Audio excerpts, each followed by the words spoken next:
Alors, bien-aimés dans le Seigneur, nous vous saluons au nom du Seigneur Jésus-Christ. Soyez donc les bienvenus sur ce plateau de formation de l'Église protestante évangélique de Tremblay en France. C'est une joie de nous retrouver de nouveau pour partager la parole du Seigneur. Donc ce matin, nous allons poursuivre notre formation et nous allons parler des différentes formes possibles de louange du Dieu trinitaire. Les différentes formes possibles de louange du Dieu trinitaire. Nous allons faire un rétro-pédalage, revoir un peu euh, de manière approfondie ce que nous avions dit la fois passée. Puisque louer le Dieu trinitaire, c'est formuler verbalement notre estime pour le Dieu trinitaire, il semble impossible de dresser une liste exhaustive des formes possibles de louange du Dieu trinitaire. Alors voici de simples suggestions pour vos moments ou nos moments de louange du Dieu trinitaire. Premièrement, louer le Dieu trinitaire pour son nom. Et son nom, le nom du Dieu trinitaire, c'est ce qui va nous préoccuper ce matin. Il s'agit de louer le Dieu trinitaire pour son nom. Le psaume 115, verset 1 dit ceci. Non pas à nous, Éternel, non pas à nous, mais à ton nom donne gloire. Le Dieu trinitaire a déclaré qu'il ne partagerait sa gloire avec personne. En Ésaïe, chapitre 42, verset 8, et Ésaïe, chapitre 48, verset 11. Trop longtemps, les païens ou les idolâtres des nations se sont moqués des croyants israélites ou ont raillé les croyants israélites en posant la question, où donc est votre Dieu? Votre Dieu ne semble pas beaucoup s'intéresser à vous. Si on en juge d'après les 70 ans de captivité babylonienne, durant lesquels il vous a laissé languir. Les Juifs sont de retour de la captivité babylonienne, ils ont renoncé aux idoles, ils sont de nouveau installés dans leur pays, mais ils ne s'en attribuent nullement la gloire. Leur rétablissement est le fait de l'Éternel.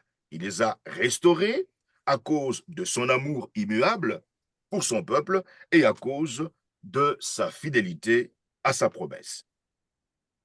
Reconnaissant l'indignité du peuple par contraste à la gloire, à la bonté et à la fidélité de Dieu, selon le psaume 108, verset 4, psaume 117, verset 2, et même le psaume 138, verset 2, le psalmiste, dans le psaume 115, versets 1 et 2, demande à l'Éternel de défendre la dignité ou l'honneur de son grand nom.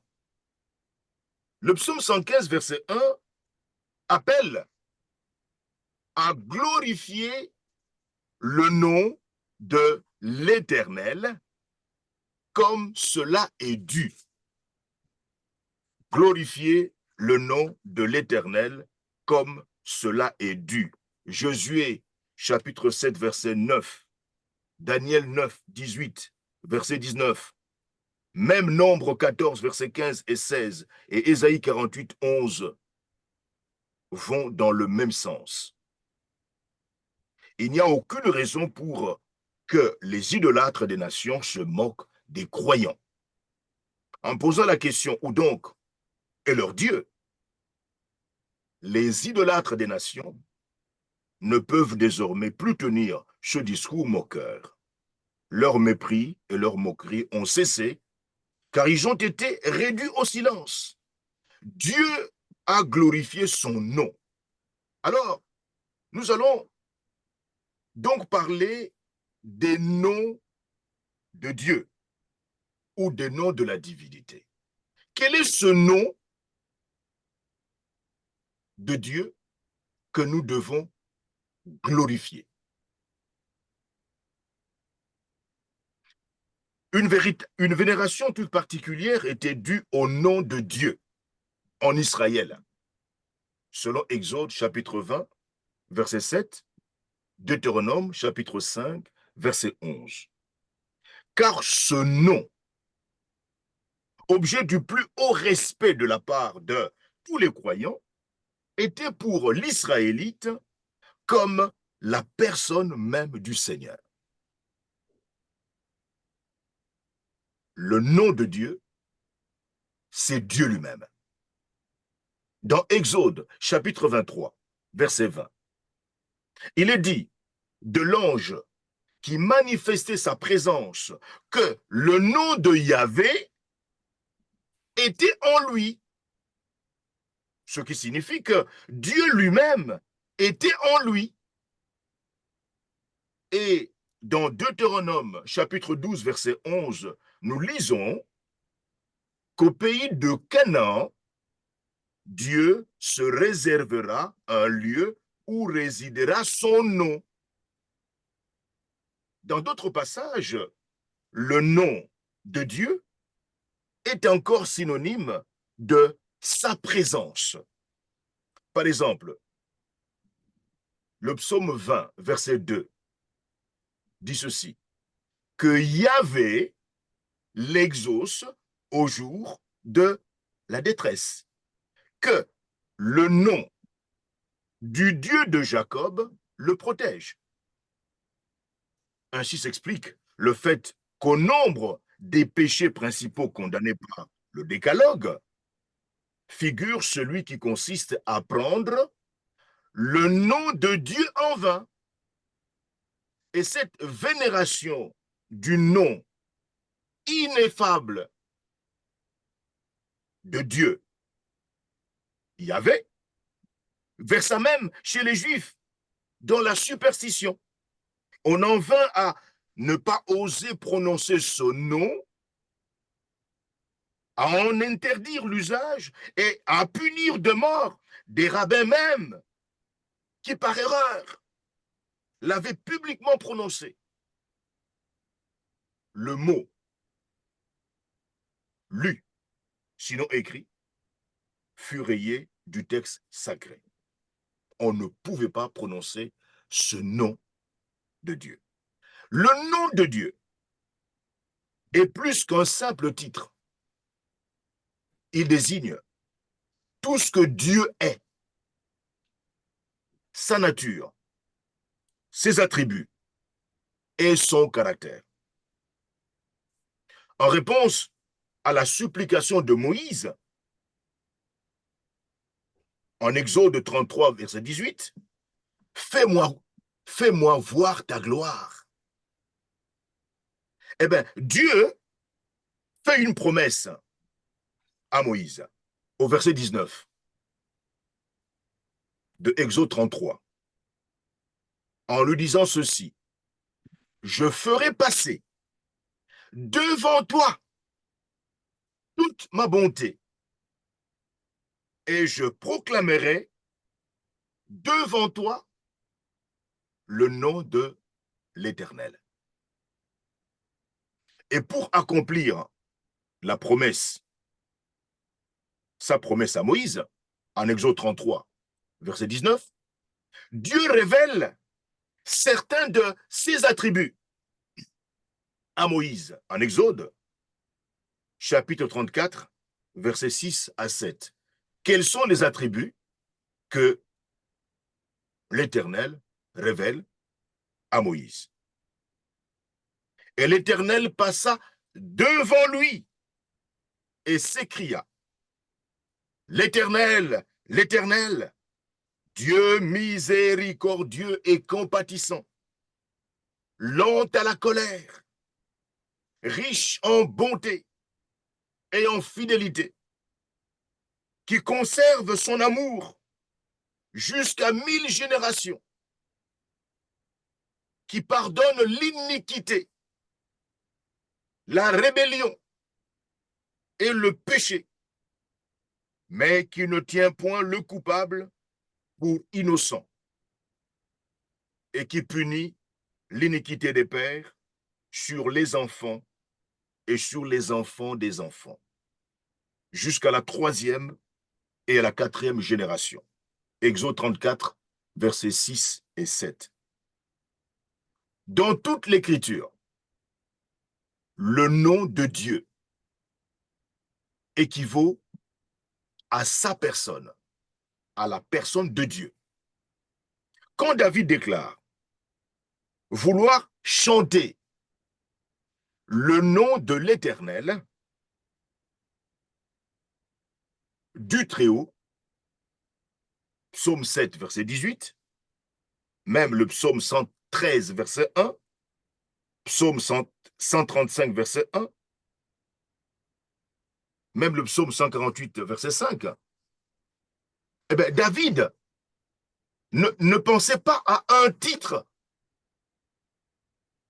mais plutôt à la personne qui le porte.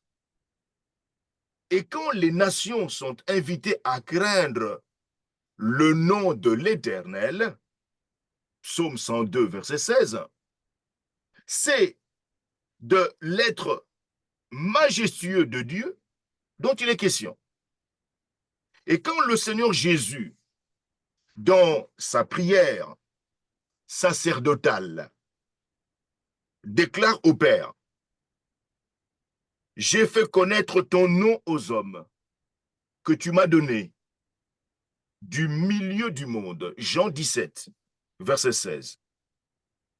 Eh bien, Jésus sous-entend qu'il leur a révélé la vraie nature de Dieu. La compréhension du nom de Dieu est un préalable à la confiance en lui. Au psaume chapitre 9, verset 11, David dit ceci, « Ceux qui connaissent ton nom, c'est-à-dire ta vraie nature, se confient en toi. » Sur les 4 consonnes, Yahvé, YH, VH, Yahvé, qui forment le nom ineffable, c'est-à-dire ce nom qui ne peut être exprimé par des paroles qu'on ne pouvait pas prononcer, ce nom ineffable de Dieu, Yahvé, des voyelles surplacées, les voyelles du vocable Adonai, Seigneur, de façon que toutes les fois qu'en lisant la Torah, on rencontrait le mot Yahvé en consonne, on prononçait Adonai. Dans le Nouveau Testament, on trouve le nom employé dans le sens particulier que nous venons de signaler, c'est-à-dire synonyme de présence de Dieu. Il est clair que croire au nom de Jésus, selon 1 Jean chapitre 5, verset 13, c'est croire en Jésus lui-même. Demander à Dieu que son nom soit sanctifié, c'est prier pour que soit reconnu et respecter la sainteté de Dieu lui-même.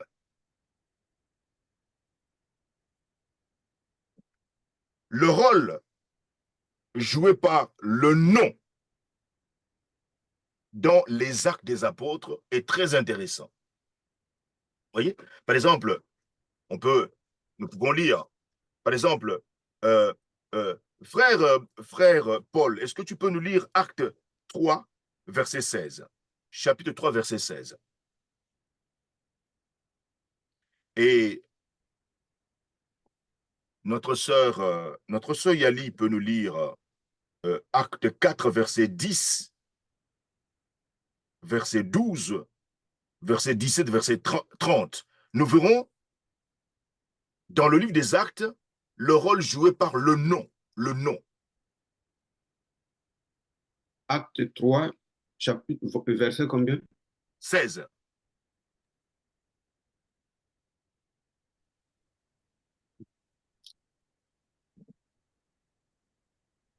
Nous lisons au nom du Seigneur. C'est par la foi en son nom qu'il a raffermi celui que vous voyez et connaissez. C'est la foi en Jésus qui a donné à cet homme une entière guérison en présence de vous tous. La foi en son nom, par la foi en son nom. C'est la foi en Jésus. En son nom, c'est Jésus.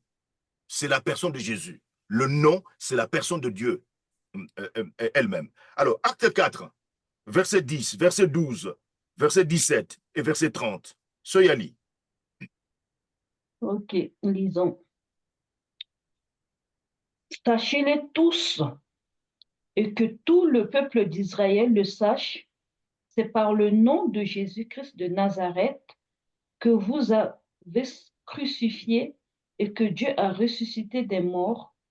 C'est par lui que cet homme se présente en pleine santé devant vous. Alors, 17, non, 12. 12. Il n'y a de salut en aucun autre, car il n'y a sous le ciel aucun autre nom qui ait été donné parmi les hommes, parmi lesquels nous devions être sauvés. 17. Mais afin que la chose ne se répande pas davantage parmi le peuple, défendons-leur avec menace de parler désormais à qui que ce soit en ce nom-là. 30. En étendant ta main pour qu'il se fasse des guérisons, des miracles et des prodiges par le nom de ton saint serviteur Jésus.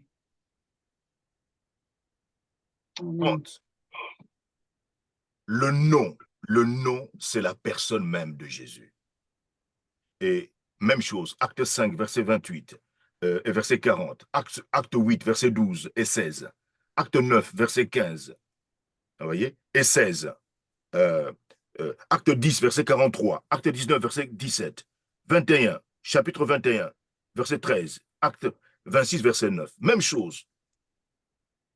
Les noms donnés à Dieu dans la Bible disent ce que Dieu est.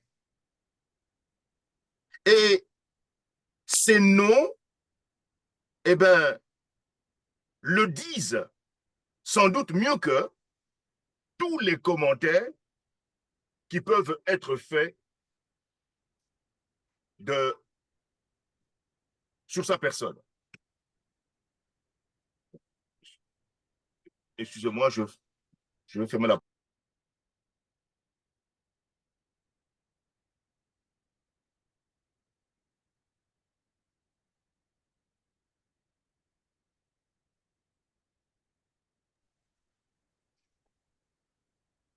Donc, je disais que les noms de Dieu, excusez-moi,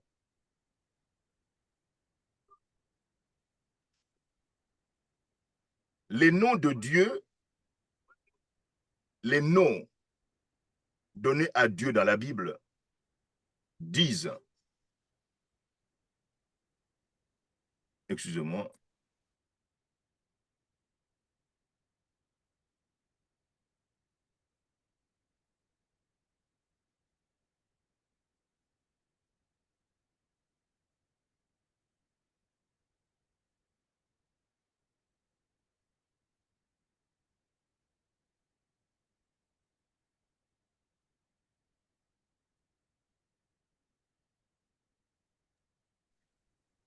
j'ouvrais la porte de la maison.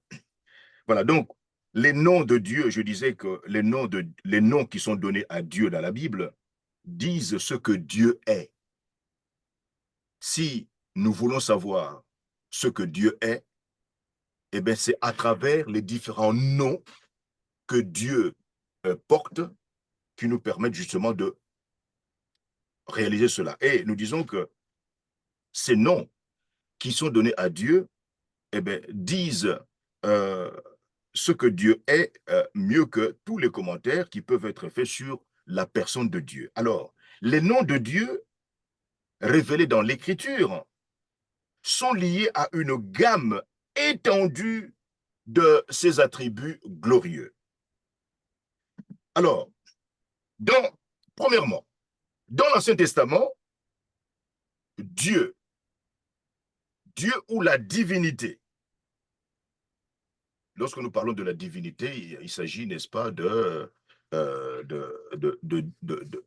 c'est pris au sens, c'est la divinité au sens, n'est-ce pas, euh, de, de Dieu pris au sens absolu.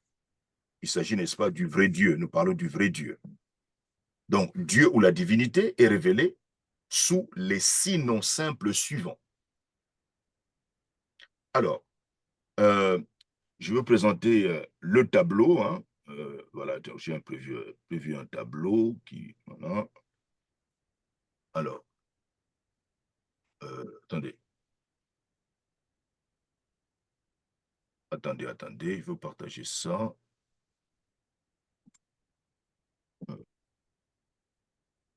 Alors, le rôle.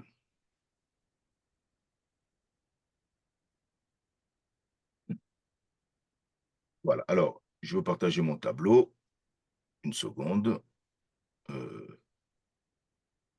Partager mon tableau. Voilà. Voilà. Est-ce que vous voyez mon tableau?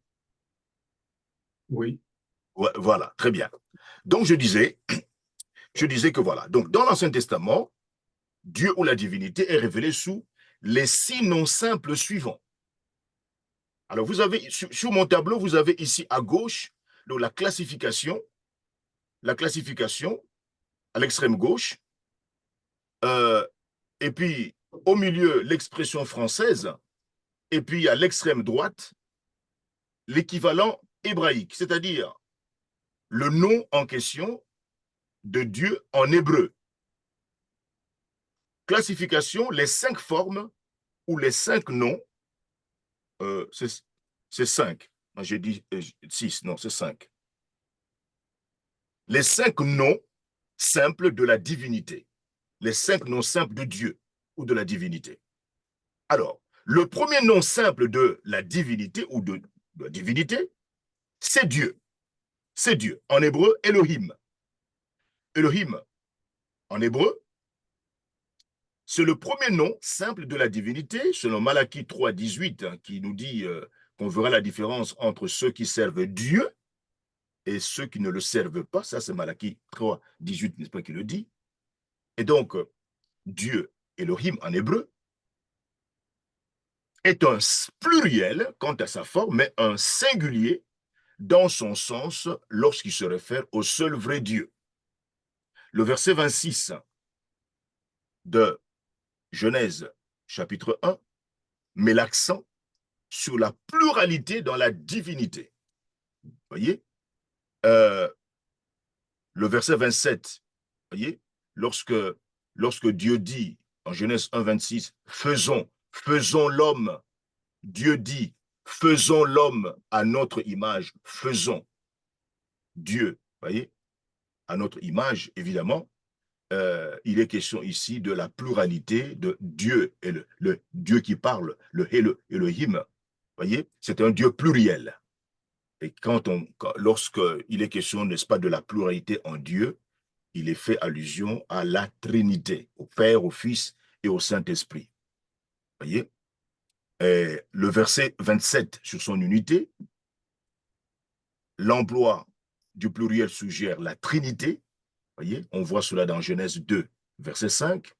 Voyez, là, c'est Dieu au pluriel qui parle, Genèse 2, verset 5. Alors, nous allons rapidement lire ce texte, Genèse 2 et 5. euh, notre, notre frère Paul va nous lire Genèse 2:5, Genèse 14:18. Notre sœur, est-ce que notre sœur Bernadette peut lire? Est-ce qu'elle est en... Non, elle est en train de rouler là. Non, non, elle est en train de rouler. Notre frère Sam peut nous lire Genèse 14:18. Et puis, notre sœur, notre sœur, notre sœur, notre sœur, euh, notre sœur Lydie, sœur Lydie, Bazatouna, si elle peut lire euh, Genèse 21:33. Alors, rapidement. Je peux pas lire, je suis au travail. Ah, d'accord, d'accord, très bien, ok. Ok, alors notre sœur Daniela pourra lire Exode 34:6. Rapidement, allez-y.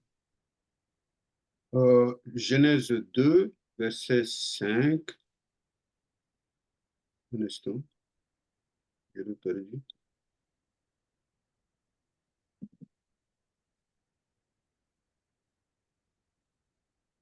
Version du second.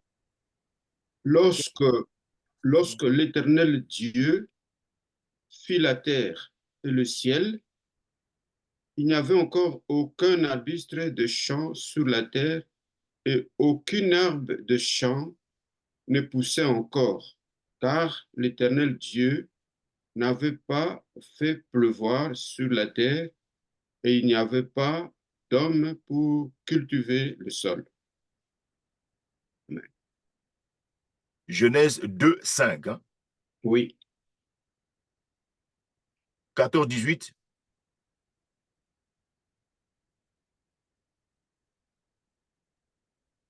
le nom du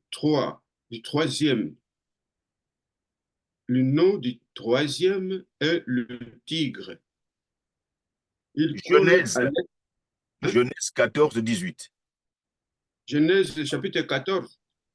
Chapitre 14, verset 14. 18. Euh, Euh, je lis ou c'est Paul qui lit? Oui, oui, frère Sam, c'est ça. oui, Frère c'est Sam. ça. Melchisédek est roi de Salem. Je lis dans Parole de vie. Melchisédek est roi de Salem et prêtre du Dieu très haut. Il apporte du pain et du vin. Exode 34:6.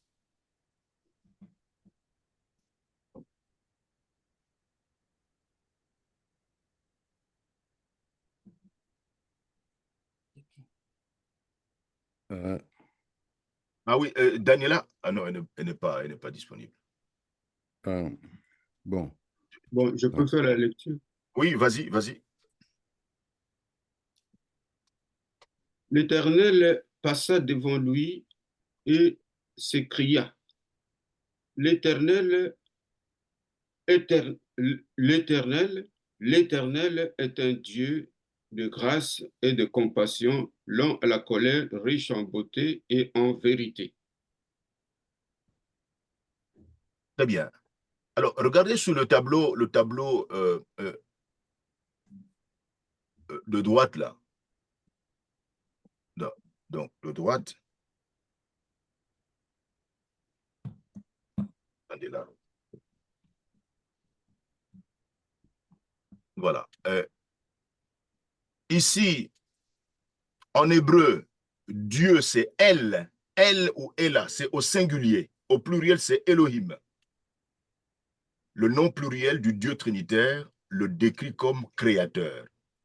Et c'est seuls 3 actes créateurs sont mentionnés dans ce chapitre de Genèse. Quels sont ces 3 actes créateurs? Les cieux et la terre, dont Elohim, le Dieu pluriel, a créé les cieux et la terre, Genèse 1:1. Deuxième acte créateur, la vie animale. Elohim a créé la vie animale, Genèse 1:20-21. Et troisième acte créateur, la vie humaine. Elohim, le Dieu pluriel, a créé la vie humaine en Genèse 1:26 et 27. Dieu se disait elle au singulier. C'est le nom que les langues cananéennes utilisées pour appeler Dieu, El. Et les descendants d'Abraham devaient se servir de ce nom commun, El, pour désigner leur divinité, leur Dieu. Mais en Israël, il prend un caractère tout nouveau, de nom commun, El, Ela, ou Elohim, il devient nom propre, le nom du Dieu unique et incomparable. Donc, Dieu, lorsque la Bible utilise le nom Dieu, nous devons comprendre que c'est un pluriel, Elohim. Et il fait allusion à la Trinité. Nous parlerons profondément, n'est-ce pas, de la Trinité lorsque nous traiterons ce sujet. Alors, le deuxième nom simple de la divinité, après Dieu, Elohim, c'est éternel. Éternel. Éternel, celui qui est. Celui qui est. L'être éternellement présent. Je suis. En hébreu, c'est Yahweh. Avec les 4 consonnes. Y, H, W, H. Yahvé. Genèse 2, 5. Exode 34, 6. Celui qui existe par lui-même. Donc de Genèse, chapitre 1er, du premier verset jusqu'au chapitre 31, jusqu'à Genèse chapitre 2, verset 1 à 4, seul le terme général Dieu est employé dans la Bible. Alors, à partir de Genèse chapitre 2, verset 5, apparaît le deuxième nom simple de la divinité qui est éternel, Yahvé, utilisé aussi dans les chapitres suivants. C'est en partie sur la base de ce changement de nom de Dieu qu'a été avancée l'hypothèse selon laquelle le Pentateuque, c'est-à-dire les 5 livres, premier livre, n'est-ce pas, de Moïse, voyez, était à l'origine une juxtaposition de documents divers. Yahvé, c'est le nom simple de la divinité, le plus employé dans l'Ancien Testament. Combien de fois? 6499 fois. Ce nom éternel est utilisé, Yahvé. Il est rendu en français par l'Éternel.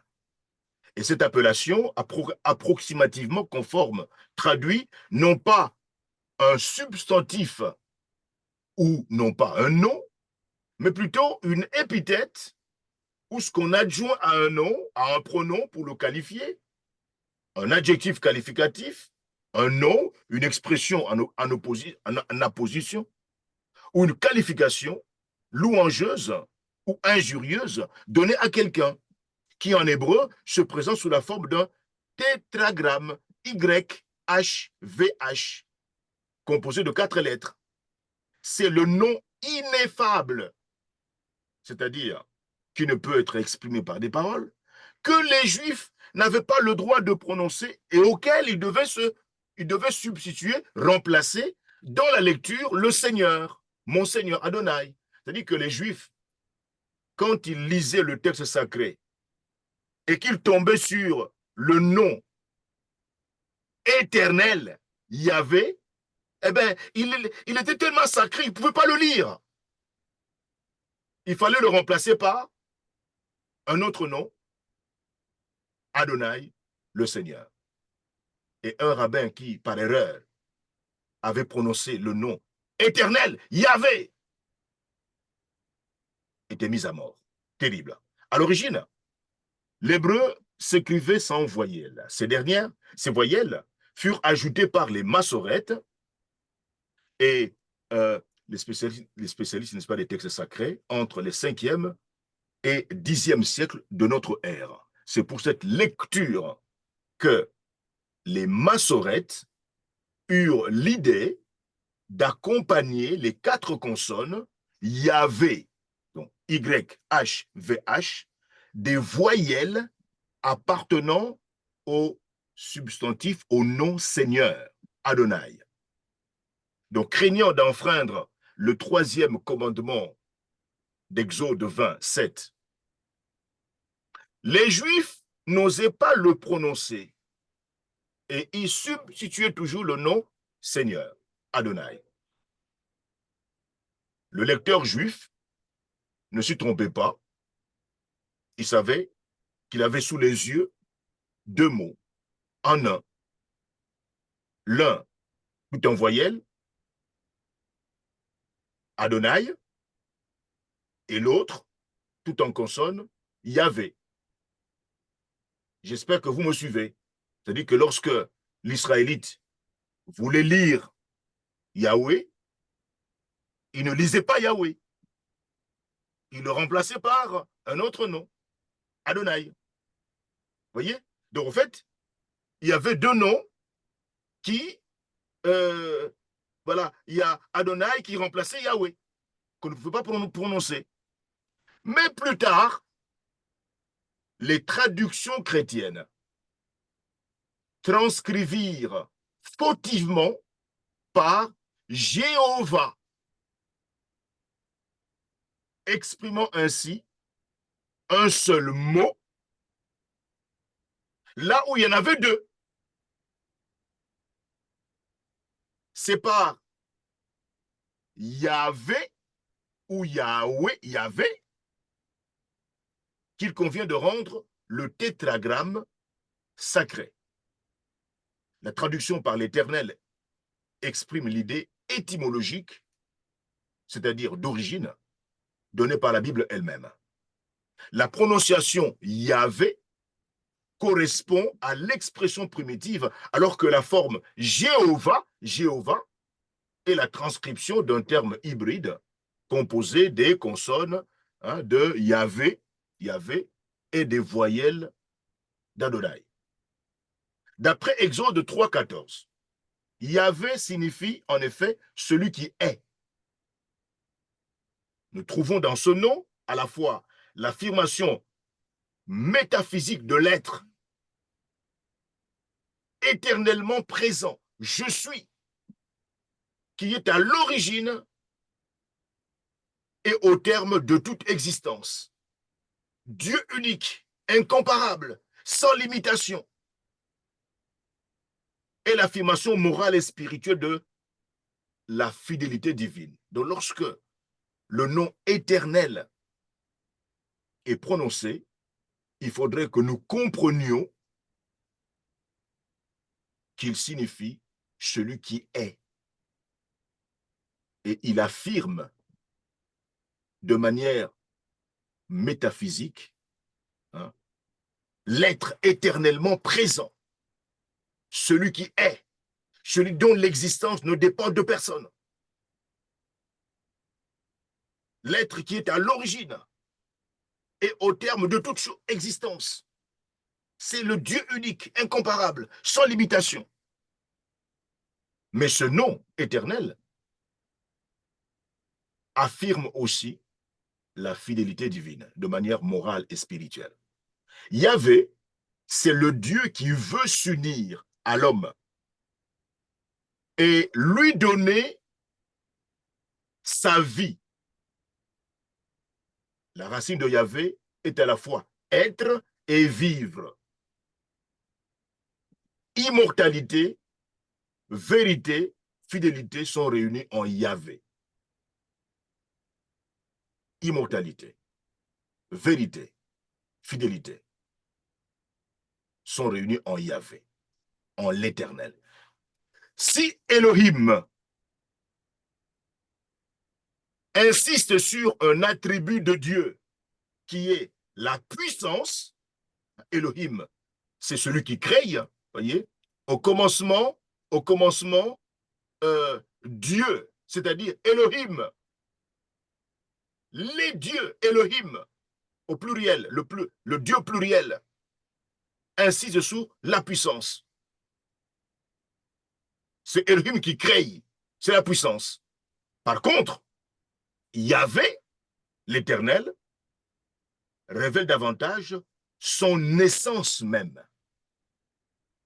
L'usage de ce dernier nom, Yahvé, montre qu'il se rapporte au Dieu de la rédemption. La rédemption c'est la délivrance, voyez, d'un esclave, la libération d'un esclave par le paiement d'un prix.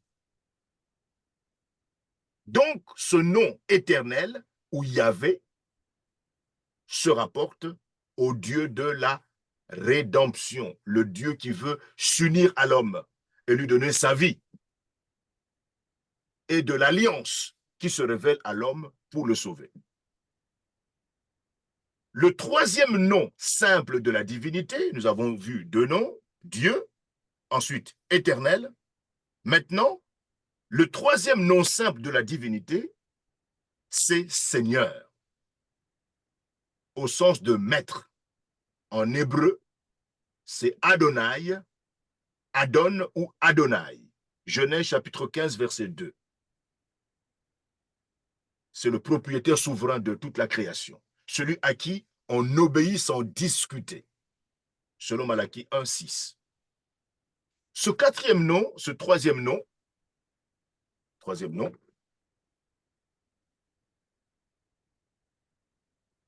simple de la divinité, fut aussi appliqué de bonne heure au Dieu d'Israël. En Genèse chapitre 15, versets 2 et 8. Genèse 18, verset 3, verset 27, verset 30. Exode 23, verset 17. Exode 34, verset 23. Ce troisième nom simple de la divinité ou de Dieu, Seigneur, mon maître, est utilisé 427 fois dans l'Ancien Testament. Il exprime la souveraineté de Dieu et par là, le sentiment de dépendance de la créature, la notion que l'homme est au service de son créateur, qui lui appartient et lui doit obéissance comme le vassal à son suzerain. Et lorsque ce nom de Adonai, Seigneur, est utilisé, eh bien, le croyant qui l'utilise se place en position de l'esclave et qui s'adresse à son maître, à son Seigneur, de qui il reçoit les ordres. Adonai, Seigneur, je suis l'esclave, le serviteur, et je dois t'obéir. Voyez-vous, la compréhension, n'est-ce pas, de ce nom nous permet de nous placer dans notre position de serviteur. Lorsque nous disons Adonai, Seigneur, nous sommes prêts à pouvoir lui obéir en tant que notre maître. Notons que le mot Adonai est parfois aussi employé pour un homme. Par exemple, Abraham est le Seigneur de Sarah et le maître de son serviteur. En Genèse, chapitre 18, verset 2, chapitre 24, versets 9 et 10 et 12. Moïse, effrayé du service auquel il est appelé, emploie le nom divin approprié lorsqu'il s'écrie « Ah, Seigneur, Adonai, Adonai, je ne suis pas un homme qui ait la parole facile. Adonai, moi, serviteur, esclave, tu es Adonai. » Et c'est l'Éternel, Yahvé, qui lui promet sa présence et son secours efficace. En Exode, chapitre 4, versets 10 à 17. Le terme Seigneur, Kyrios, dans le Nouveau Testament, est l'équivalent de Adonai, Seigneur, dans l'Ancien Testament. Et nous savons que Jésus sera aussi appelé Adonai, Seigneur, Kyrios, dans le Nouveau Testament. La relation de maître Adonai à serviteur implique deux exigences. Premièrement, le maître a le droit d'exiger une obéissance implicite de son esclave. Luc, chapitre 6, verset 46, Jean, 13, versets 13 à 14. Deuxième exigence de la relation de maître Adonai à serviteur, le droit du serviteur à recevoir de claires directives pour son service, selon Ésaïe 6, versets 8 à 11. L'esclave attendait de son maître qu'il pourvoie à tous ses besoins. Donc lorsque ce nom, Adonai, Seigneur, est cité, celui qui l'utilise, qui adore Adonai, se place dans sa position d'esclave. Et Adonai est le maître. Il doit être obéi. Adonai, c'est celui à qui on obéit sans discuter. Suis-je véritablement dans une telle attitude lorsque j'adore Adonai, le Seigneur? La compréhension du nom de Dieu est très importante pour la prière. Quatrième nom simple de la divinité, le Saint d'Israël, ou le Saint. Et nous trouvons ce nom en Ésaïe chapitre 1, verset 4, Ésaïe 5, verset 19 et verset 24, Ésaïe chapitre 6, Ésaïe chapitre 40 verset 25. Le Saint d'Israël.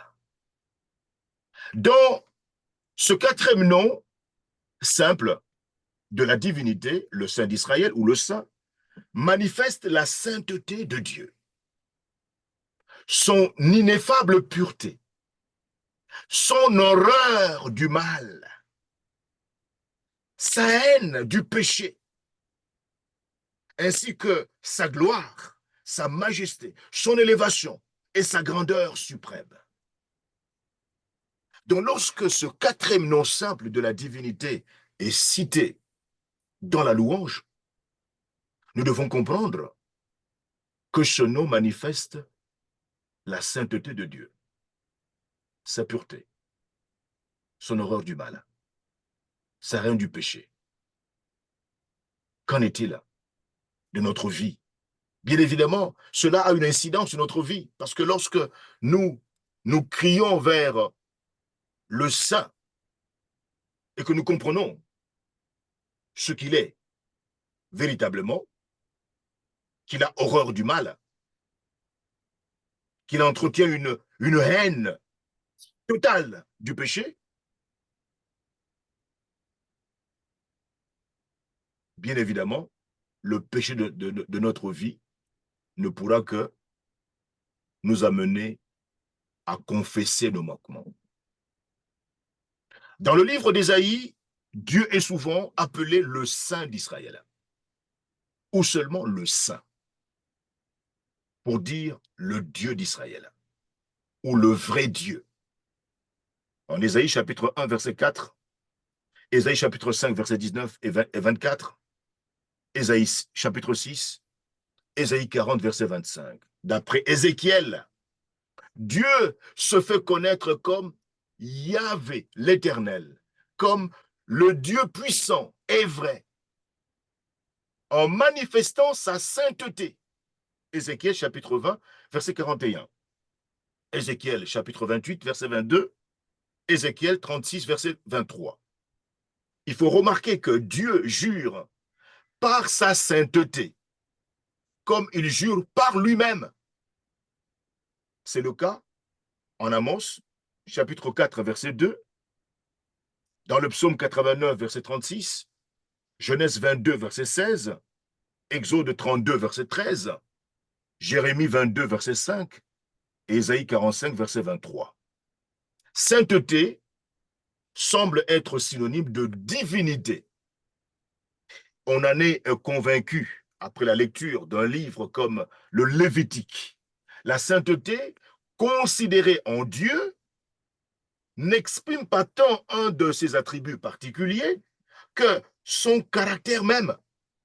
Et à travers l'Ancien Testament, les textes où il est question de la sainteté divine expriment à la fois son ineffable pureté, son horreur du mal, sa haine du péché, ainsi que sa gloire, sa majesté, son élévation et sa grandeur suprême.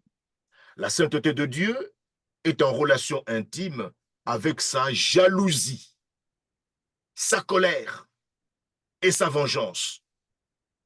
La jalousie de Dieu, selon Exode 20, verset 15, n'est autre chose que sa sainteté, éclatant au dehors.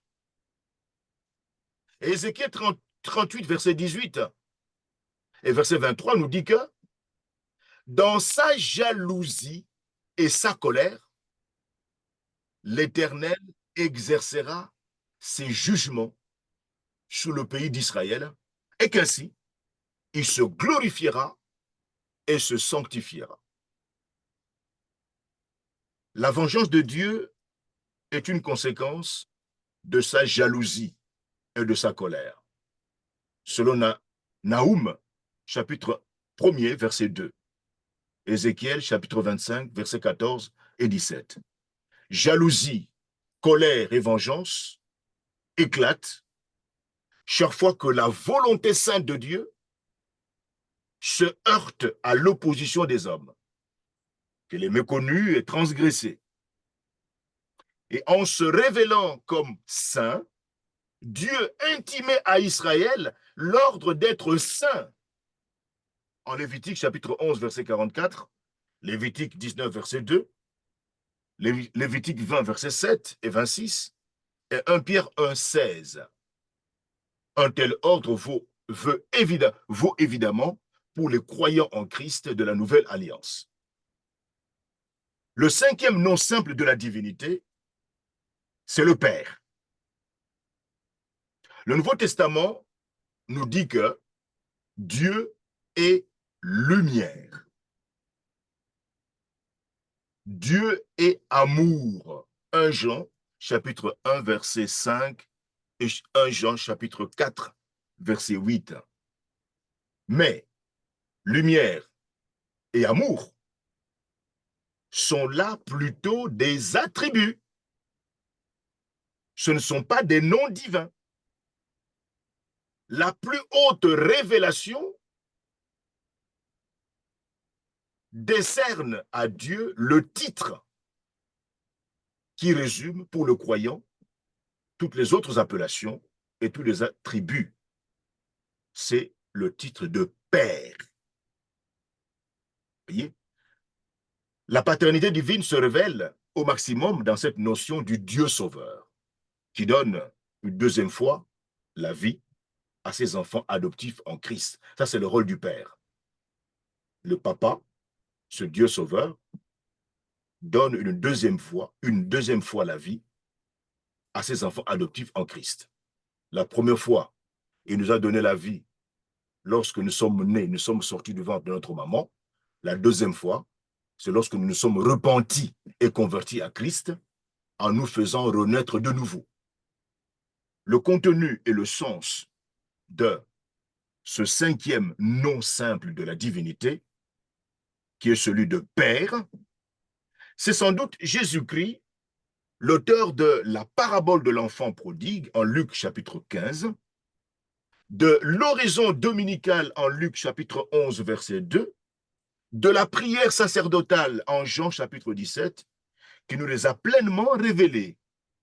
Jésus-Christ l'a fait dans sa qualité de fils et dans le don total qu'il a consommé au calvaire, où Dieu le Père était en Christ, réconciliant le monde avec lui-même, selon 2 Corinthiens, chapitre 5, verset 19. Mais Yahvé, l'Éternel, était déjà considéré dans l'Ancien Testament comme Père et invoqué comme tel dans l'Ancienne Alliance.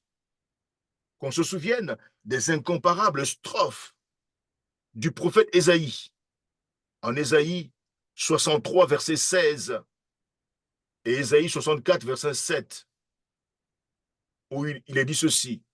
Tu es cependant notre Père, car Abraham ne nous connaît pas. C'est toi, Yahvé,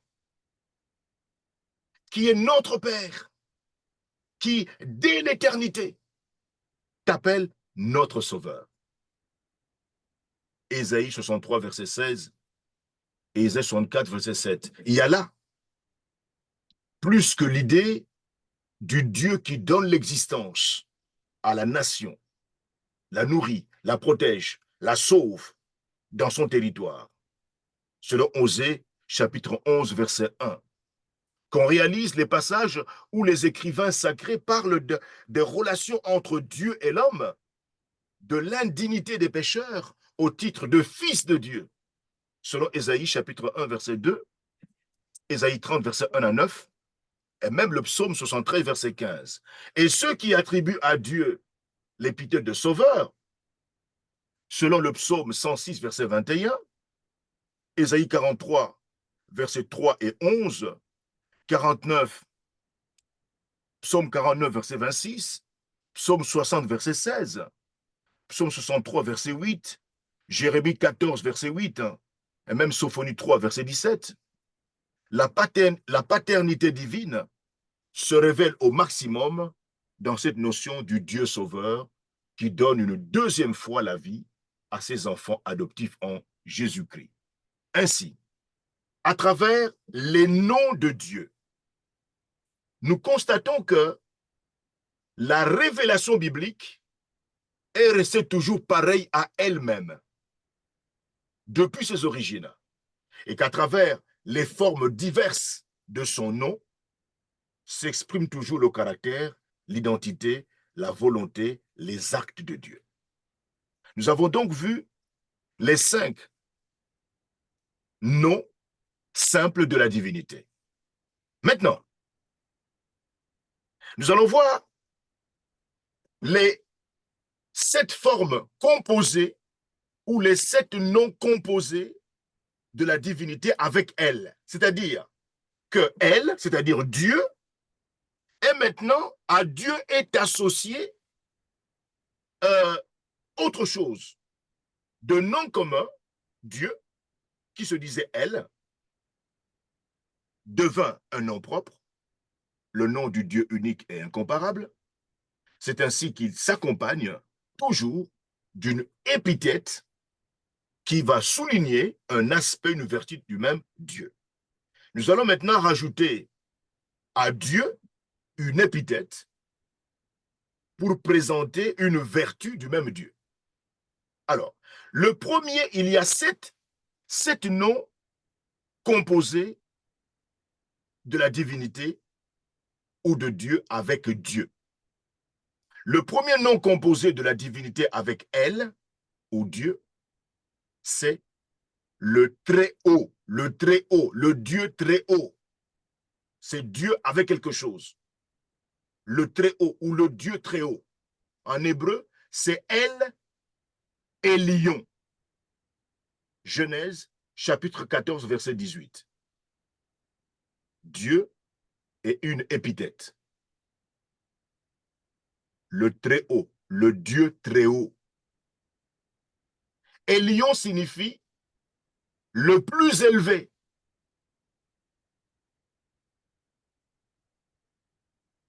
Dieu, Elyon signifie le plus élevé. Elle, souvenez-vous, c'est Dieu au singulier. Elle, Elyon, signifie Dieu, elle, Dieu. Elyon, le plus élevé. Dieu, le plus élevé. Maître du ciel et de la terre. Le Dieu très haut qui possède le ciel et la terre et qui a reparti la terre aux nations selon les critères de son choix donnés en Deutéronome chapitre 32 verset 8. Il exerce son autorité dans 2 domaines. Lorsque nous avons affaire, voyez, à ce premier nom composé de la divinité avec Dieu, c'est-à-dire le Dieu très haut, qu'est-ce qu'il y a derrière? Nous devons comprendre que le Dieu très haut signifie Dieu le plus élevé. Et puisqu'il est plus élevé, il est le maître du ciel et de la terre. Il est le Dieu très haut qui possède le ciel et la terre et qui a reparti la terre aux nations selon les critères de son choix. Et ce maître du ciel et de la terre exerce son autorité dans deux domaines. Lesquels? L'autorité céleste d'El Elyon. El, Dieu, Elyon, plus élevé. Si nous lisons Daniel chapitre 4, verset 35, verset 37, Ésaïe 14, verset 13 à 14, Matthieu 28, 18, nous allons voir dans ces passages comment El Elyon exerce son autorité céleste sur le ciel. Voyez? Tout pouvoir, Matthieu 28, 18, tout pouvoir m'a été donné dans le ciel. Il est le maître du ciel. El Elyon. Deuxième domaine où El Elyon, le Dieu très haut, exerce son autorité, c'est l'autorité terrestre d'El Elyon. Deutéronome 32, verset 8. 2 Samuel, chapitre 22, verset 14 à 15, nous parle de l'autorité terrestre du Dieu très haut, d'El Elyon. Psaume 9, 3 à 6. Psaume 21, verset 8. Psaume 47, verset 3 à 5. Psaume 56, verset 3 à 4. Psaume 82, verset 6 et 8. Psaume 83, verset 17 à 19.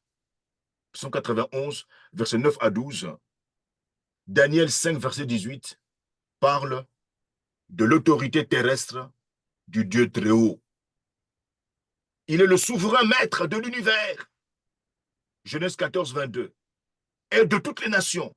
Psaume 82, 8, 72, 11 et 17. Alors vous comprenez que la compréhension de ce nom, voyez, de ce premier nom composé de la divinité avec Dieu, avec elle, Dieu, qui est le Dieu très haut, nous permet de passer un temps agréable dans la méditation.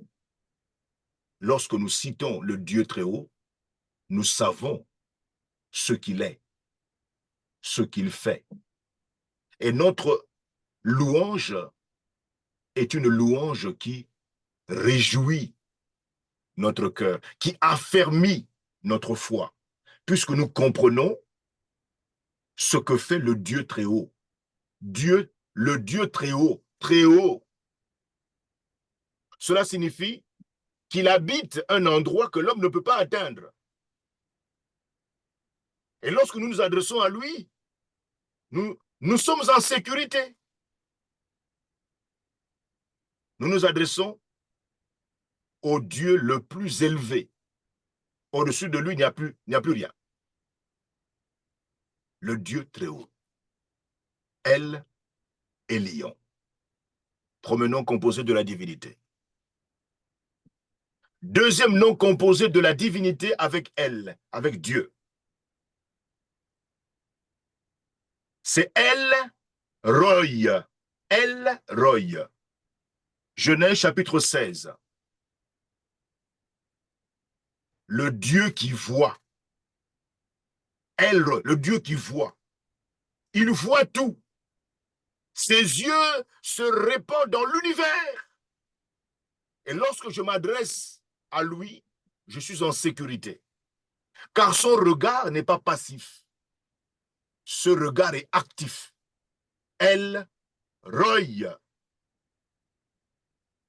Le troisième nom composé de la divinité avec El, Dieu, c'est El Shaddai. En Genèse, chapitre 17, verset 1.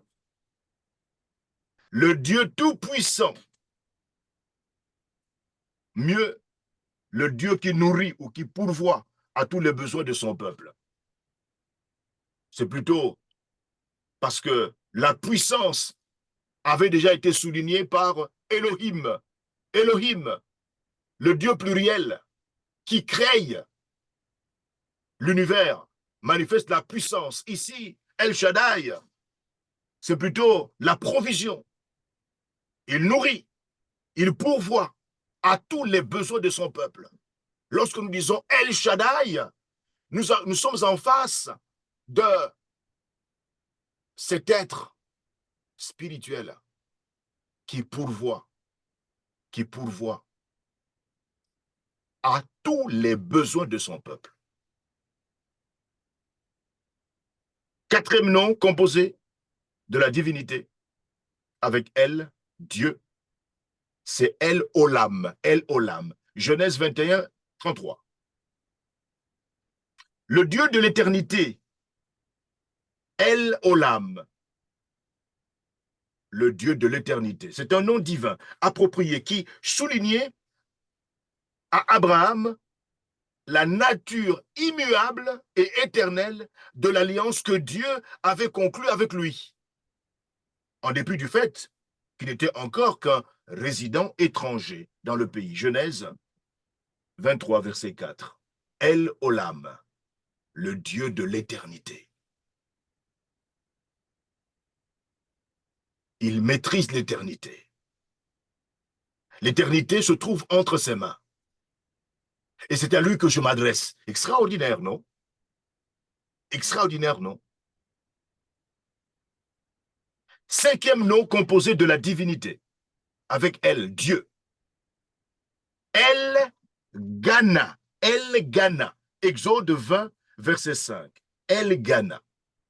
Le Dieu jaloux qui punit l'iniquité des pères sur les enfants jusqu'à la 3e et la 4e génération de ceux qui le haïssent. Nous avions dit que la jalousie de Dieu parle de la sainteté de Dieu. Dieu ne tolère pas du tout l'idolâtrie, la prostitution spirituelle. C'est un Dieu jaloux. Il me veut, moi, à lui seul. El Gana, le Dieu jaloux, qui veut que je lui appartienne à lui seul. Lorsque je l'adore, il faut que j'intègre cette réalité dans le mot que j'utilise. Sixième nom composé de la divinité avec elle, Dieu. El Haï. El Haï. Josué, chapitre 3, verset 10. Le Dieu vivant. Le Dieu vivant. Le Dieu qui apporte la vie. Le Dieu qui ne veut pas que tu meures. Pourquoi Dieu a laissé vivre les méchants si longtemps? Et pourquoi tous les pécheurs ne sont pas exterminés plus tôt?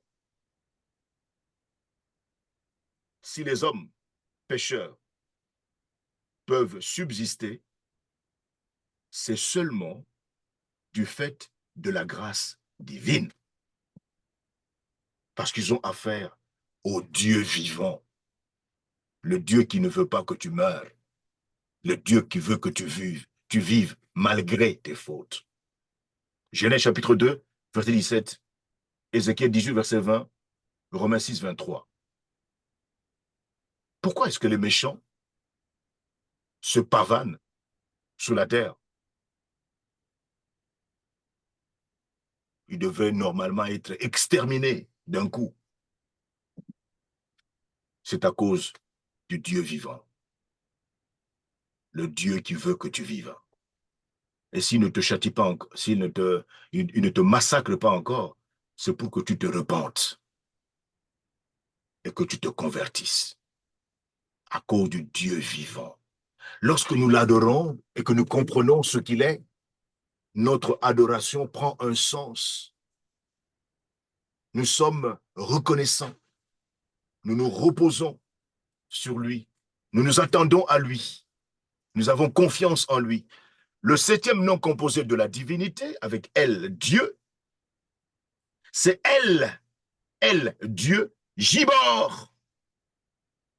Ésaïe 9, versets 5 à 6. Le Dieu puissant, le Dieu puissant, le Messie est le Fils, le véritable héritier de la promesse, selon Genèse, chapitre 21, verset 1.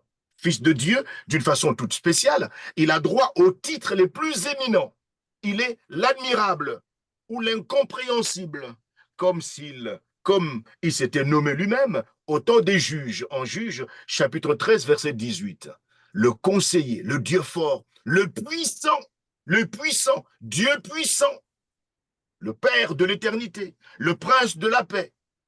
Chacun de ces noms convient parfaitement à notre Seigneur Jésus-Christ et dans leur ensemble, comme il nous rappelle bien sa nature divine. Le reste de la prophétie se rapporte essentiellement à son œuvre de Messie, Ésaïe 9, verset 6. Fils de David, il est destiné à régner éternellement pour amener les hommes à la connaissance du Dieu fort et jaloux. Nous avons fini avec les 7 noms composés de la divinité avec elle, avec Dieu. Maintenant, troisièmement, nous allons commencer les 11 formes composées ou les 11 noms composés de la divinité avec Yahvé. Nous avons vu Dieu avec une épithète. Maintenant, c'est Yahvé, éternel avec une épithète. Éternel avec une épithète.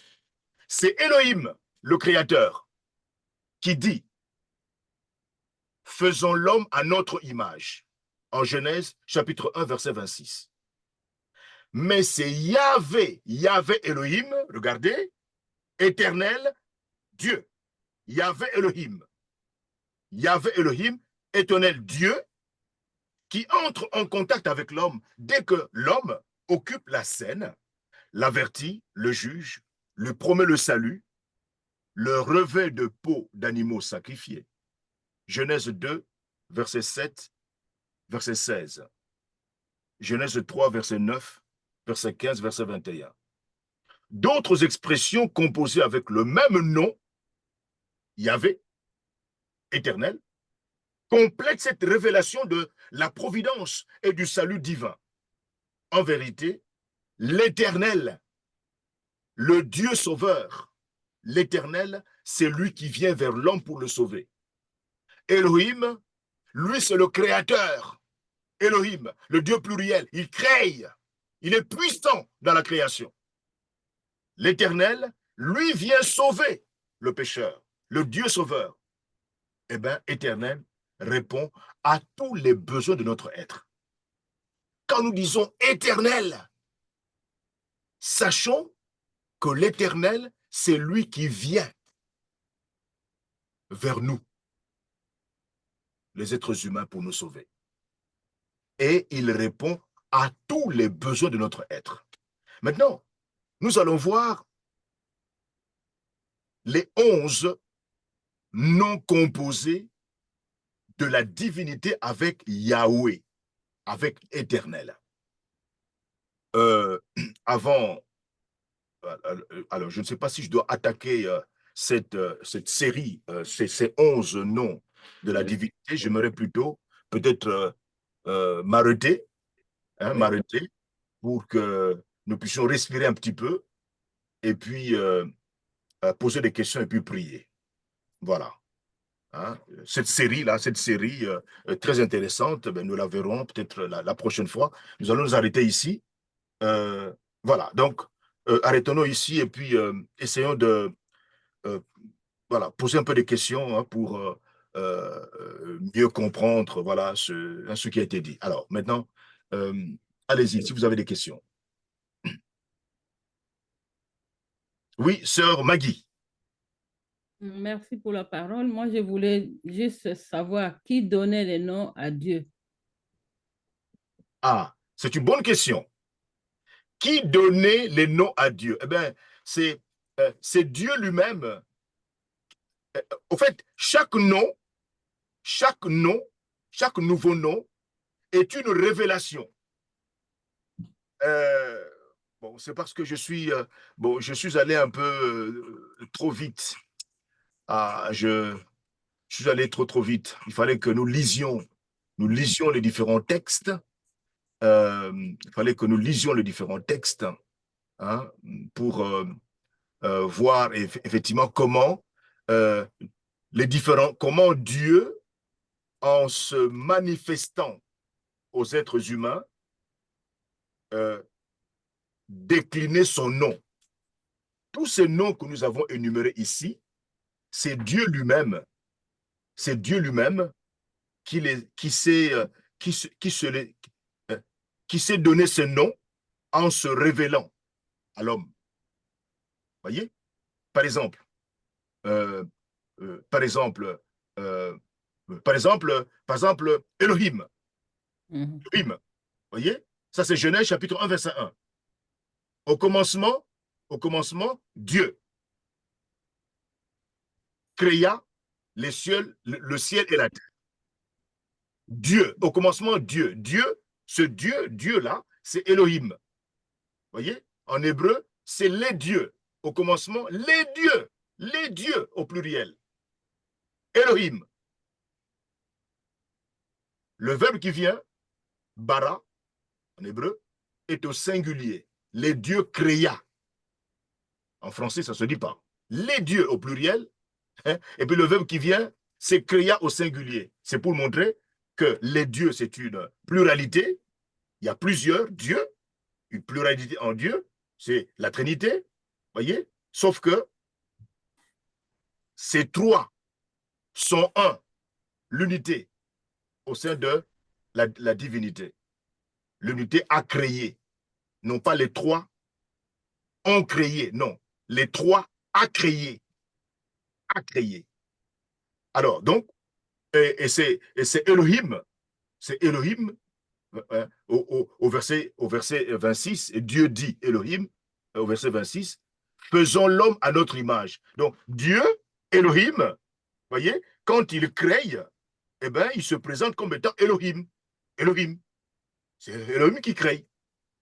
Maintenant, euh, éternel.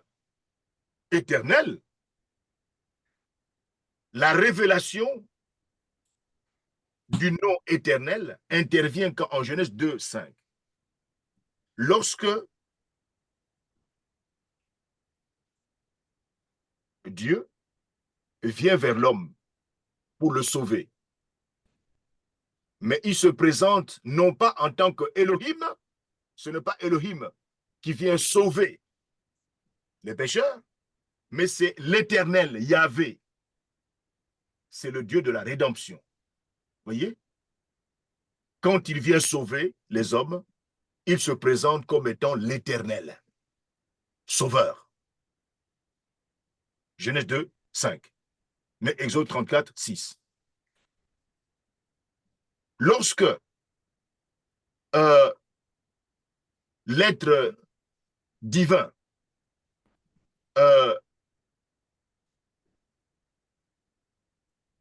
en Genèse 15, 2, si nous lisons Genèse 15, 2, nous verrons le contexte où l'être divin va révéler le nom Adonai, Seigneur, Maître.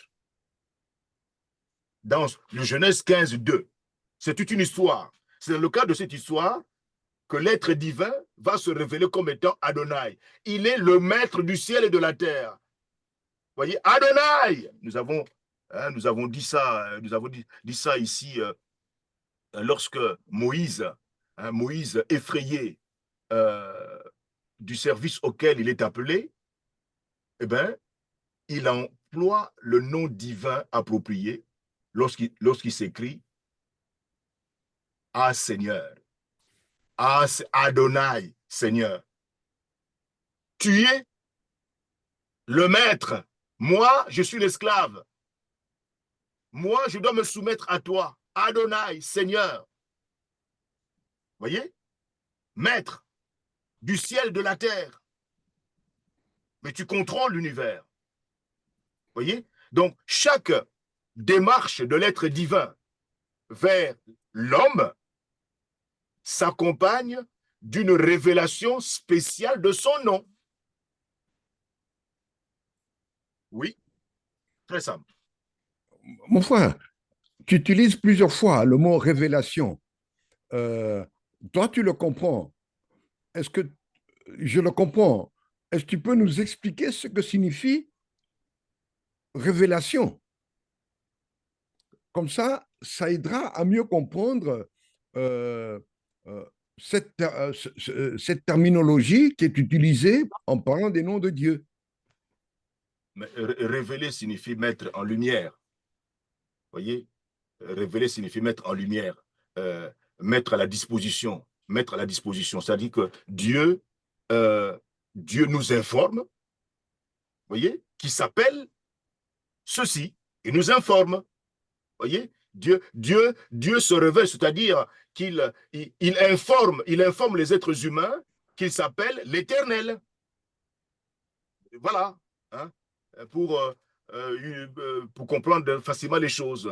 C'est-à-dire Dieu, l'être divin, l'être spirituel, informe les êtres humains que je m'appelle Éternel, mon nom est éternel, je suis, voyez, au buisson ardent, dans ce débat entre Moïse et l'être divin qui lui parle. Lorsque Moïse dit, mais toi, tu m'envoies pour que je puisse aller auprès des Israélites qui sont esclaves en Égypte.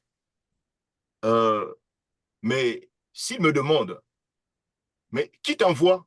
Qui t'envoie vers nous?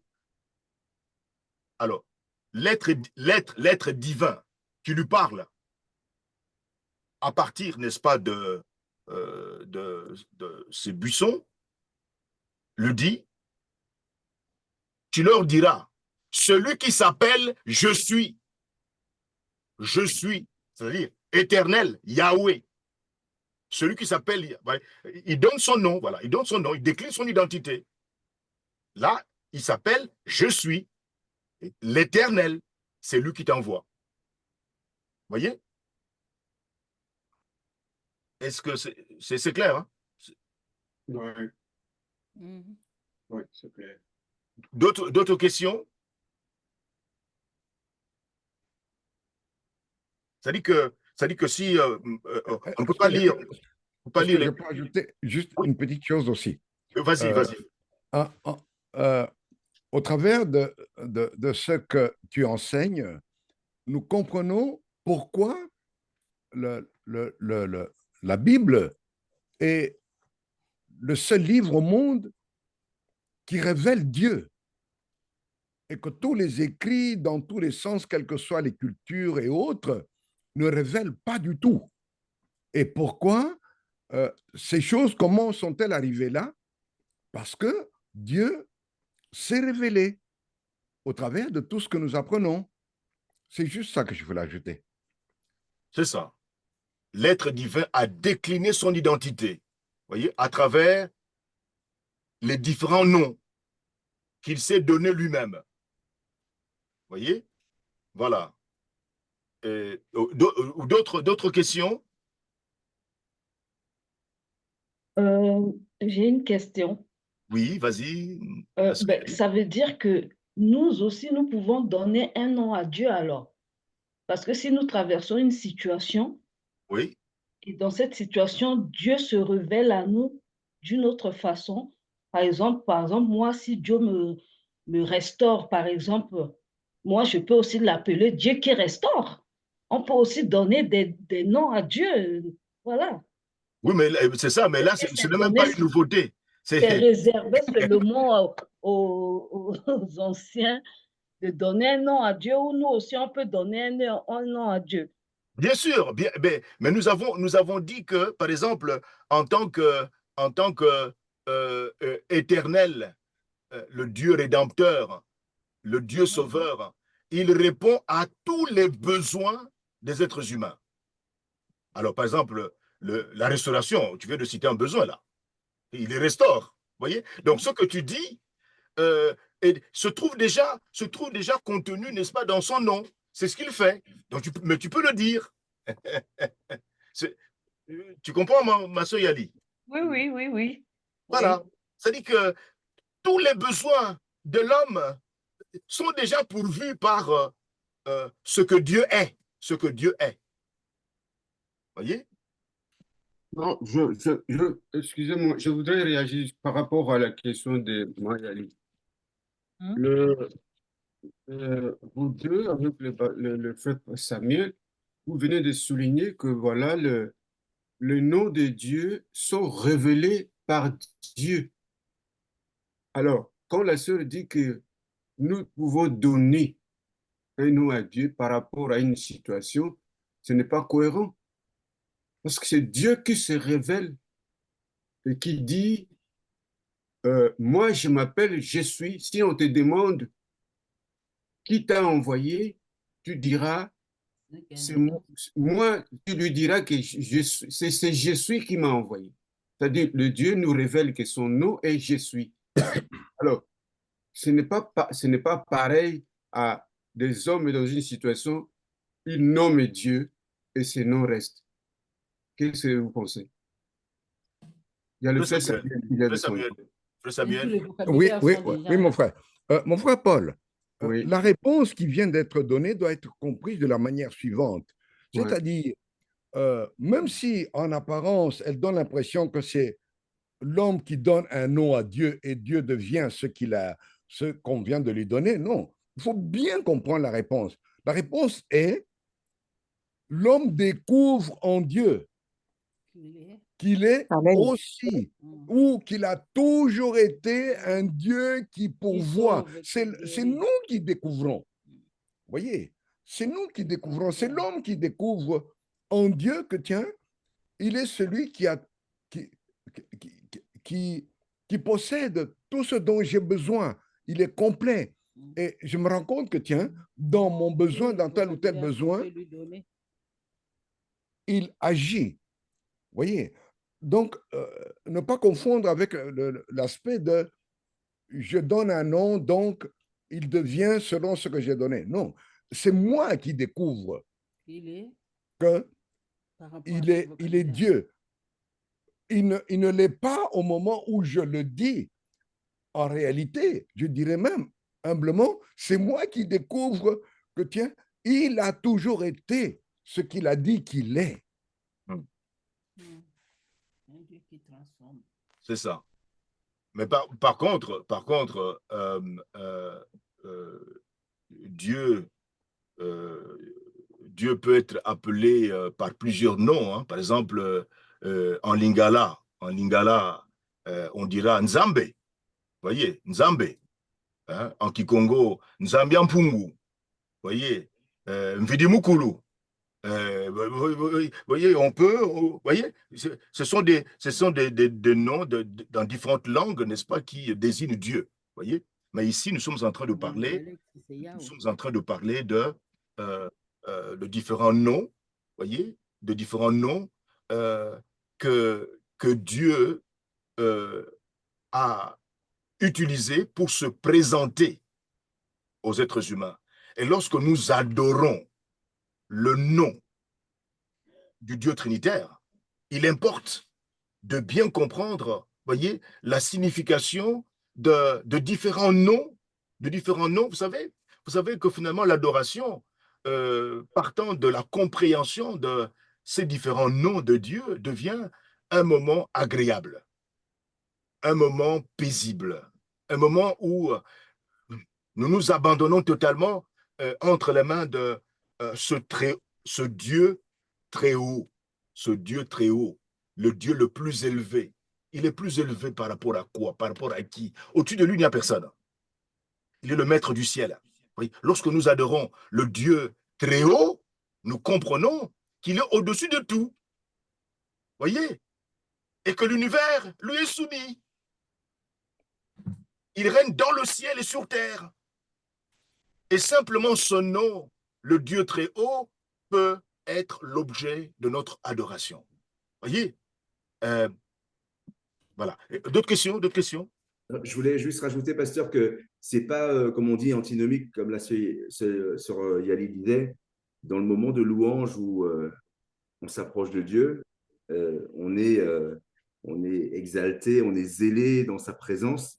Et comme on sait que c'est le rémunérateur de ceux qui le cherchent, oui, on peut lui trouver d'autres qualificatifs. C'est pas, selon moi, péché ou maître antinomique. Je pense qu'il faut, au contraire, même si on sait que c'est l'Éternel, je suis Yahweh, Adonai, mais moi, comme la sœur Yali, hein, des fois, quand je me présente devant Dieu, ah ben, je lui trouve des adjectifs qualificatifs qui sont peut-être pas ceux que tout le monde connaît, mais dans les moments qu'on vit ou dans le contexte peut-être dans lequel on évolue, eh ben, on a tendance à lui dire, ben, même dans sa propre langue natale, ben, lui dire qu'on l'aime, que c'est un Dieu merveilleux, que c'est un Dieu, voilà, comme tu disais, en différentes langues, il y a des mots bien précis, mais je veux rassurer le frère Paul, c'est pas antinomique, hein, c'est vraiment quelque chose qu'on peut faire hein, dans la présence du Seigneur.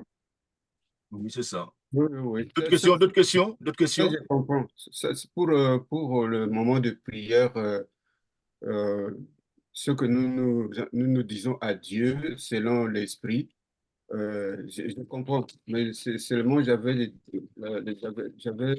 peut-être mal compris le fait que Dieu lui-même se révèle en donnant clairement que voilà, je m'appelle tel. Et les gens enfin, ils commencent à utiliser, ils savent que bon, Dieu il dit qu'on l'appelle je suis ou Adonai et comme ça selon les versets bibliques. Donc, c'est un peu ça. Mais je sais que dans la prière, on peut formuler beaucoup de choses selon que l'Esprit nous pousse à donner au Seigneur les attributions selon les circonstances. C'est ça. C'est ça. Pasteur et toute la famille, je dois vous laisser. Ok, vas-y. Alors, de Christelle, je préfère profiter qu'elle soit avec les élèves et les parents là pour tout aller à acheter fait. un cadeau. Ok, soyez bénis. On se voit demain. Oui, Bisous, bisous. d'accord. Frère Samuel, oui. Merci beaucoup. Oui. Mon frère, moi, pasteur, je voulais souligner une chose importante, que même s'il est vrai que dans nos langues, hein, en lingala ou en kikongo, mais ça, c'est mon point de vue. Je trouve que nos langues ne traduisent pas assez ce que nous apprenons ici, d'où l'importance de la formation.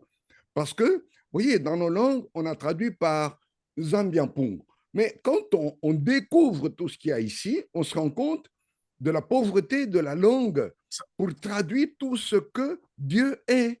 Donc, d'où la nécessité d'apprendre, je dirais, oui, le français ou l'anglais, qui permettront d'approfondir toutes ces connaissances.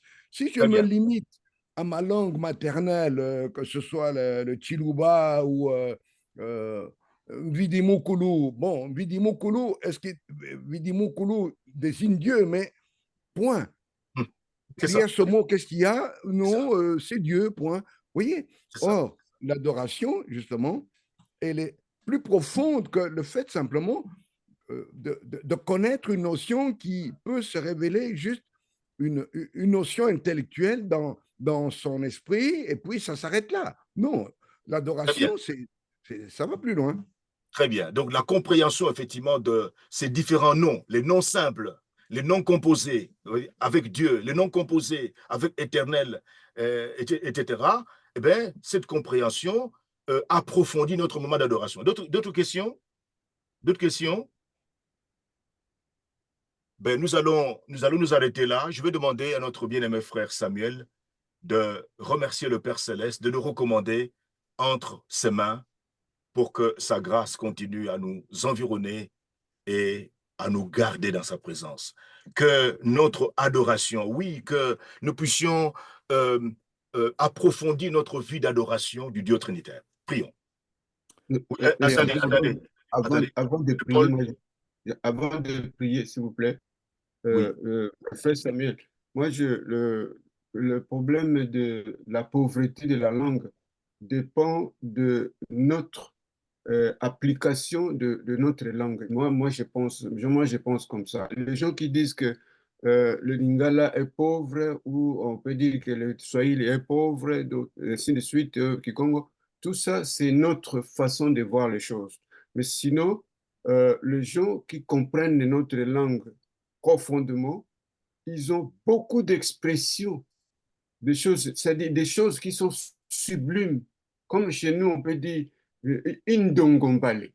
C'est-à-dire que Dieu, Nzambe, il est au-dessus, il est formidable. On Ouais, donc il y a des mots. Il y a des ok, mots, mais nous ne faisons pas de recherches dans notre langue parce que nous ok, sommes toujours habitués avec l'anglais et le français. ok, Sinon, nos langues ne sont pas pauvres du tout. ok. Merci beaucoup. Merci, frère. Samuel, tu peux prier, s'il te plaît. Prions le Seigneur. Ah, Père céleste, combien ta parole est riche. Combien ta parole est riche, Seigneur. Nous serions, Seigneur, prétentieux de prétendre tout comprendre. Comprendre ce que tu es.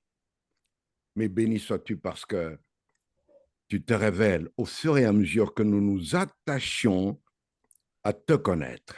Nous nous attachons à te suivre. Nous nous attachons, notre Dieu, à méditer et à obéir à ta parole. Oh, donne-nous de nous attacher, Seigneur, de ne pas nous limiter aux connaissances que nous avions il y a 10 ans, 15 ans, 20 ans, ou que nous venions d'acquérir, Seigneur, d'aller toujours encore plus loin avec toi. Béni sois-tu parce que tu n'as pas attendu que nous ayons tout compris, ô Père, pour marcher avec nous, pour nous sauver, ô Dieu, pour nous bénir, pour nous accorder tes grâces. Béni sois-tu parce que tu n'as pas attendu que nous ayons tout compris. Nous, cette créature que tu as sauvée, vers qui tu es venu en nous élevant en Christ au statut de l'enfant de Dieu. Laisse que ta grâce repose sur ton peuple, sur ta maison, sur nos frères, sur nos sœurs, sur ton Église, ô Dieu, pour que nous puissions, pendant nos moments où nous nous tournons vers toi, Seigneur, t'adorer tel que tu es, te louer, te bénir. Et vis-à-vis de ceux qui nous observent, qui nous regardent, refléter, Seigneur, ce que tu es par la présence de ton Esprit Saint en nous. Oui, donne-nous de vivre selon l'Esprit auquel tu nous as scellés en Christ Jésus, parce que tu n'as pas jugé bon, Seigneur, que nous puissions te comprendre avec notre seule intelligence, mais tu nous as unis à ton Esprit pour que par lui, ô Dieu, nous soyons constamment conduits par le Saint-Esprit. Merci Saint-Esprit d'habiter en nous éternellement. Au nom de Jésus. Amen. Amen. Amen. Amen. Amen. Amen. Merci beaucoup, bien-aimés, d'avoir participé à cette séance de formation. Donc, Dieu voulant, à la fois prochaine, le samedi prochain, nous n'aurons pas notre formation parce que nous aurons pastoral, nos 13 églises CAF de la région d'Île-de-France auront notre pastoral. Et puis après, donc ce sera à 10 heures à l'église Saint-Maur. Et puis après, nous aurons à assister à l'inauguration du nouveau bâtiment de l'église de Saint-Maur. Donc samedi prochain, nous n'aurons pas notre séance de formation. Ce sera donc le samedi suivant. Voilà, que le Seigneur nous bénisse. Et donc, bonne journée et Dieu voulant, à demain, dimanche, au culte. Allez, bye bye. Au revoir. Allez, Bye bye. Bye bon bye. week-end. Au revoir.